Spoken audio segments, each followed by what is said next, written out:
Halo, selamat siang. Selamat datang di channel saya Wira Dunia Properti. Kali ini saya mau ngebahas satu buku yang habis saya baca nih. Judulnya adalah Dasar-Dasar Digital Marketing. Nah, ini lebih kepada sales atau kalian yang menjadi marketing ya.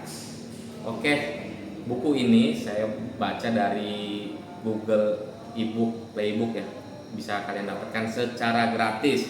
Penulisnya itu Dian Arinugroho dan Nanang Suryadi. Buku ini terdiri dari 14 bab. Jadi saya akan merangkum untuk kalian semua dengan secara singkat, padat, dan jelas setiap babnya ya.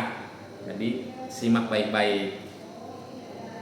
Oke, jadi ada apa aja sih bab-babnya? Ada 14 bab. Itu ada overview, digital marketing, online market research, content marketing, user experience, design dan web design, online CRM, SEO, SEM, online advertising, celebrity endorsement, affiliate marketing, video content marketing, sosial media dan pemasaran, sosial media strategi, mobile marketing dan data analistik. Nah, apa aja itu semua kita akan bahas satu persatu ya. Bab pertama itu mengenai overview digital marketing. Apa sih digital marketing itu?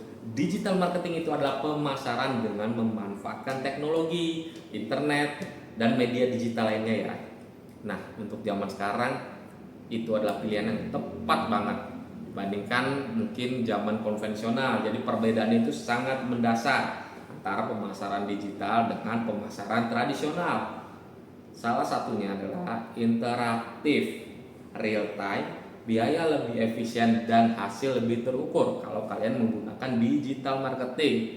Jadi bisa kerja dari mana aja. Kalau zaman pemasaran tradisional dulu kan kita harus ke lokasi bagi-bagi brosur. Nah, itu kan buang-buang waktu, buang-buang biaya untuk cetak brosurnya. Kalau sekarang ini lebih efisien ya. Jadi digital marketing itu adalah transformasi cara brand berinteraksi langsung dengan konsumen. Contohnya nih, contoh kasus nih. Saya ambil contoh Tokopedia. Beralih dari iklan dulu tuh billboard, dia tuh kampanyenya billboard ya iklannya. Nah, sekarang beralih ke kampanye digital dia SEO, SEM dan media sosial. Nah, sekarang Tokopedia sudah beralih. Hasilnya apa? Jangkauan mereka lebih luas dan bisa terukur dengan data, traffic, serta conversion rate-nya bisa terukur semua.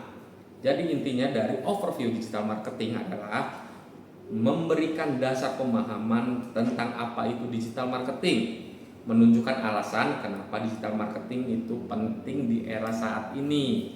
Nah, itu adalah rangkuman dari bab ke-1, pengenalan mengenai digital marketing. Bab kedua, online market research.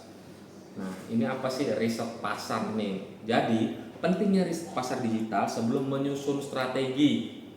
Alat riset online itu sudah banyak ya, survei digital, analisis kompetitor, keyword research, dan tren media sosial.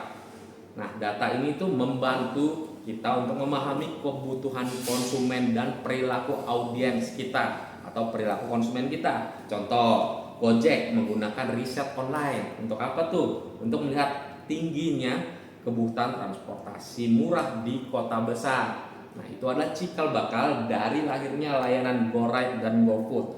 Tentunya melalui riset ya, online market research. Nah, ini perlu nih, sebelum kita beriklan, kita baiknya melakukan research. Jadi intinya adalah data itu adalah fondasi strategi digital marketing. Tanpa riset, strategi akan berjalan tanpa arah. Jadi lebih baik sebelum kalian melakukan pemasaran digital, bisa dulu nih riset dulu marketnya, audiensnya seperti apa. Bab ketiga, content marketing. Nah, ini penting juga, menjelaskan di bab ini menjelaskan konsep content marketing adalah landasan membangun brand awareness dan menarik audiens. Jenis konten itu bermacam-macam, ada artikel, blog, video, infografis, sosial media post dengan pada fokusnya itu pada value dan relevansinya. Contohnya apa?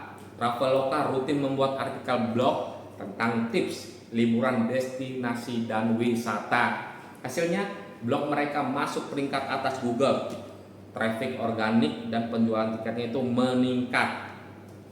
Gitu. Jadi mesti konsisten Nah, bikin konten nih teman-teman. Konten itu karena konten kunci menarik audiens. Konten banyak ya, TikTok, YouTube, blog, artikel, macam-macam ya. Jadi tujuannya itu untuk apa? Kita bikin konten bisa untuk edukasi, awareness, engagement, dan konversi. Itu poinnya konten marketing. Singkat saja, di bab keempatnya itu user experience design dan web design. Apa itu? Website itu adalah wajah digital dari perusahaan tersebut. Jadi untuk konsumen yang ingin mengenal perusahaan kita itu pasti mereka nyarinya melalui web. Jadi lebih baiknya kalian itu bikin web yang user experience-nya itu menarik, faktornya itu menarik, navigasinya mudah, loadingnya cepat, dan mobile friendly. Jadi kalau bisa ya buat sesederhana mungkin websitenya. Contoh, Shopee membuat aplikasi nih dengan tampilan sederhana, ikonnya besar, warnanya ngejreng, cerah. Hasilnya apa? Mempermudah pengguna baru, bahkan ibu rumah tangga untuk belanja online. Sekalipun yang gaptek pun jadi bisa pakai nih aplikasi Shopee. Itulah gunanya desain web yang yang mobile friendly. Website yang baik harus mobile friendly nih teman-teman. Navigasinya mudah, cepat diakses, mempengaruhi trust dan keputusan pembeli. Jadi itu salah satu pengaruh untuk konsumen kita memutuskan mau beli apa enggak. Itu salah satunya juga. Kalau loadingnya lama, bukannya susah, kan malas, pasti skip nyari yang lain. Seperti itu mungkin ya. Untuk yang bab kelima itu online CRM. Apa itu? CRM, Customer Relationship Management, secara digital. Ini membantu bangun loyalitas pelanggan dan komunikasi personal nih teman-teman.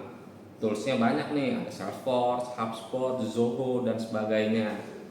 Nah, contohnya apa?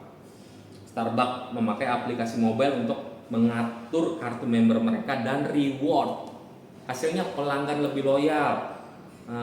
Alih-alih cuma untuk beli minum di Starbucks, nah mereka pasti mengejar poin juga tuh, karena ada poin yang bisa ditukar dengan minuman gratis. Jadi poinnya untuk online CRM ini, Customer Relationship Management ini, fokusnya bukan hanya mendapatkan pelanggan ya. Jadi tetap menjaga hubungan jangka panjang dengan pelanggan lama, dengan reward, poin-poin seperti itu. Itu mengenai online CRM ya. Bab 6, Search Engine Optimization. Nah, ini SEO. Mungkin teman-teman pernah dengar kalau masang iklan ada SEO-nya itu algoritmanya dari Google tersebut. SEO sendiri itu adalah optimasi website agar muncul di hasil pencarian organik. Nah, ini nggak instan nih teman-teman. Nah, teknik utamanya itu pakai keyword, struktur konten, backlink, optimasi mobile. SEO itu termasuk adalah strategi jangka panjang ya, jadi nggak instan. Jadi ibaratnya teman-teman nabur benih dulu, nanti misalnya web kalian udah sering dilihat itu bakal ada di atas posisi puncak Google. Memang butuh waktu. Contoh Halodoc nih, menulis artikel kesehatan dengan optimasi keyword seperti gejala flu. Nah, ketika diketik tuh di Google, nah itu muncul paling atas tuh webnya Halodoc. Nah, karena traffic organiknya tinggi, itu SEO. Nah, di bab 7 itu ngebahas tentang SEM. Nah, ini temenin SEO nih untuk melengkapi. Cuma bedanya apa? SEM itu search advertising ya. Kalau SEM ini iklan berbayar di mesin pencari. Nah, seperti Google Ads, Instagram Ads, FB Ads. Nah, ini berbayar. Dia itu modelnya itu pay per click. Jadi setiap konsumen kita ngeklik itu akan kepotong saldo yang telah kita isi. Kelebihannya apa? Instan. Targetnya bisa spesifik. Kalian bisa mencari audiens kalian dengan berbagai minat, usia, tempat tinggal lebih spesifik ya. Lokasi bisa kalian tuju ke sana. Nah, ini adalah SEM. Contohnya seperti di Avani Breeze, kita memasang Google Ads, Instagram Ads dengan kata kunci promo September. Nah, kita pasang iklan jebret, hasil langsung muncul di atas hasil pencarian ya, meningkatkan klik dan penjualan. Itu langsung kesebar ke seluruh, nggak seperti yang tadi SEO mesti tunggu waktu. Kalau yang ini instan karena kita berbayar.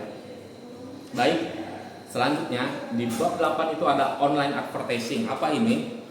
Nah, ini formatnya itu display ads, banner, video ads, pop up, native ads.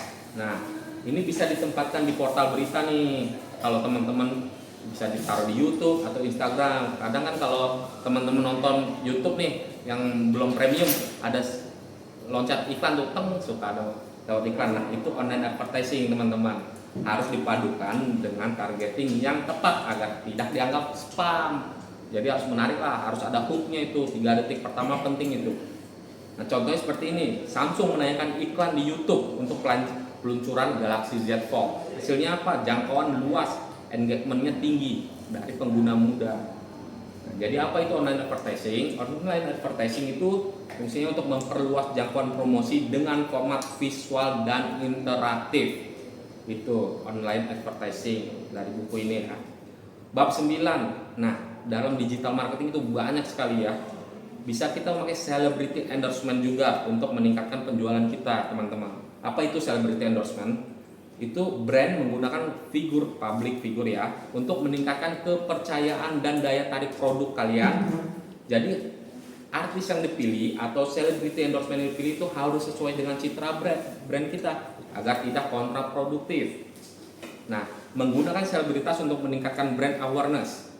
Endorsement memberikan efek psikologis atau trust atau aspirasi dari calon konsumen kita. Jadi kalian teman-teman harus selektif dalam memilih selebritas yang sesuai dengan brand. Jadi misalnya mau brand apa, jadi selebritasnya harus yang sesuai. Contoh, Shopee menggandeng Blackpink teman-teman, yang seperti kita tahu sebagai ambasador. Hasilnya Shopee trending di media sosial dan berhasil menarik pasar remaja hingga dewasa muda. Jadi poinnya apa di ini? Bab 9. Figur publik itu bisa menjadi jalan pintas membangun kepercayaan audiens. Begitu teman-teman, penting itu celebrity endorsement. Sekarang kan udah banyak tuh YouTuber. Nah, itu salah satu celebrity endorsement tuh. Bab ke-10, affiliate marketing. Apa itu affiliate marketing? Nah, affiliate itu adalah mitra mempromosikan produk kita dan mendapat komisi dari penjualan. Efektif untuk memperluas pasar dengan biaya berbasis hasil, performance based ya. Banyak digunakan dalam e-commerce. Ada tuh affiliate zaman sekarang, Shopee, TikTok ya kan. Pemasaran itu berbasis komisi. Jadi ada publisher, affiliate mempromosikan produk dan dapat fee dari penjualannya. Banyak dipakai di e-commerce dan produk digital ya. Contoh, Tokopedia, influencernya mempromosikan produk via link. Jadi ada link-linknya khusus. Hasil penjualannya apa? Naik yang pasti karena kita ada affiliate-nya atau ada rekan penjualan naik, influencernya dapat komisi, jadi kayak bagi hasil gitu. Nah, poinnya apa? Affiliate marketing itu adalah strategi berbagi keuntungan yang menguntungkan kedua belah pihak, teman-teman. Nah, ini affiliate marketing. Nah, di bab 11 ini berbicara tentang video content marketing. Wah, ini penting nih. Video adalah format paling menarik, mudah viral dan efektif untuk storytelling. Nah, video adalah format paling menarik nih, karena untuk diingat itu video lebih gampang diingat ya daripada mungkin suara-suara atau tulisan-tulisan. Bentuknya tuh iklan video, bisa tutorial, live streaming atau storytelling, teman-teman. Nah, kayak saya ini lagi berstorytelling tentang buku yang sudah saya baca. Platformnya itu bisa di YouTube, kalau saya kan pakai YouTube nih, TikTok bisa, Instagram atau Reels bisa. Contoh, Nike meluncurkan video inspiratif di YouTube berjudul You Can Stop Us. Hasilnya apa? Ditonton lebih dari 100 juta kali, teman-teman. Nah, ini kan memperkuat citra brand dari Nike tersebut. Jadi poinnya adalah video adalah media paling kuat untuk menyampaikan pesan digital marketing. Itu teman-teman. Di bab ke-12, sosial media dan pemasaran. Media sosial udah pasti ya, sarana branding, engagement, customer service, bisa juga sebagai penjualan. Jadi media sosial banyak fungsi ya, teman-teman. Setiap platform punya karakter berbeda. Kayak Instagram itu melalui visual, TikTok melalui video singkatnya, LinkedIn itu profesional ya. Jadi setiap platform punya kelebihan dan target audiens yang berbeda. Disesuaikan saja dengan target audiens kalian. Misalnya kalian mau ngejar Gen Z, kalian mungkin bisa mencoba target di TikTok seperti itu ya. Contoh, Indomie aktif di Twitter. Sekarang udah nggak ada Twitter ya, adanya X. Dengan konten humor, hasilnya engagementnya lebih tinggi, brand makin dekat dengan generasi muda. Intinya adalah sosial media itu adalah panggung utama dari digital marketing teman-teman. Zaman sekarang sosial media penting banget, semua orang pasti punya. Baik, bab 13 sosial media strategi. Nah, tadi sosial medianya bahas tentang, sekarang strateginya nih.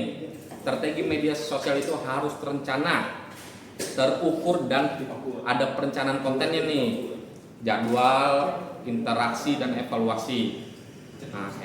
Nah, metriknya itu engagement rate, reach, conversation. Kuncinya yang penting kalian itu punya konten yang konsisten, storytelling, engagement aktif, monitoring. Jadi kalian harus memonitoring, update tren apa yang sedang terjadi, itu harus dimasukin konten tapi secara konsisten gitu. Contohnya Grab Indonesia membuat strategi Ramadan, konten promonya. Contoh nih, konten promo Grab, cerita sopir atau tips mudik. Nah, hasilnya itu interaksi meningkat, aplikasi lebih sering dipakai selama Ramadan karena cocok dengan tema Ramadan. Dicari juga strateginya, kita mesti cari nih yang lagi hype apa, kita ikutin. Kemarin ada Aura, nah kita ikutin, kita bikin konten yang Aura. Ada apa lagi, sound horek, kita ikutin sound horek. Begitu strateginya, kita jadi mesti ngupdate terus teman-teman gitu. Nah, yang bab terakhir itu 14 itu adalah mobile marketing dan data analytics. Nah, tren dunia itu mobile first, itu iklan berbasis ya, aplikasi, SMS marketing, push notification. Mobile marketing itu iklan berbasis app, yang tadi SMS, push notification ya. Jadi menargetkan, ada target-target khususnya nih. Misalnya kalian, contohnya nih, kalian lagi ke mall tiba-tiba dapat SMS, nah itu namanya push notification. Itu juga bisa kita pakai itu sebagai alat pemasaran kita. Contoh, GoPay mengirim push notification ke kamu, tiba-tiba kan sering tuh kita ngeliat spam atau apa, iklan-iklan. Nah itu push notification teman-teman. Nah hasilnya apa? Tingkat klik dan transaksi menjadi signifikan asal kalian bikin. Kalau push notification kan hanya tulisan-tulisan, jadi jangan yang dikira anggap spam. Kalian pikirkan gimana caranya ketika orang lihat itu bukan, contoh sekarang kan banyak penipuan SMS, nah orang takut di situ. Jadi berpikir bagaimana SMS kalian dibaca. Hasilnya akan meningkatkan brand kalian secara signifikan. Jadi intinya masa depan digital marketing itu melalui mobile dan data-data dari konsumen teman-teman ya, pokoknya driven decision making. Itulah, jadi data, analis data, mobile marketing itu dua hal yang tidak bisa dipisahkan gitu teman-teman. Terus jadi kesimpulan dari buku ini apa sih? Kesimpulannya adalah digital marketing adalah gabungan teknologi, strategi, dan analisis data ya teman-teman. Nah, dalam digital marketing itu perlu rencana matang, eksekusi yang tepat, dan evaluasi berkelanjutan adalah kunci agar strategi tetap efektif. Nah, jadi contoh kasus nyata menunjukkan tadi seperti cerita yang saya bilang, contohnya Grab, ada contohnya Shopee pakai brand, pakai Blackpink. Nah, itu menunjukkan bahwa setiap bab di buku ini, kata penulisnya, itu bisa diterapkan langsung di dunia bisnis. Begitu teman-teman. Jadi ada 14 bab. Nah, oke deh. Jadi segitu aja. Mungkin kalau mau lebih lengkapnya kalian bisa cari tuh di playbook. Gratis kok. Dasar-dasar digital marketing, teknologi, media sosial, dan strategi. Banyak banget. Nah, kalau saya ceritain ya nggak habis, orang ada 100 lebih halaman. Jadi itu aja 14 bab yang bisa saya rangkum untuk kalian. Baik, dah. Terima kasih ya buat teman-teman yang udah ambil waktunya, menyisakan waktu untuk nonton konten saya ini. Saya Augie Irawan, eksekutif marketing dari Daun Karya, mengucapkan terima kasih. Assalamualaikum warahmatullahi wabarakatuh.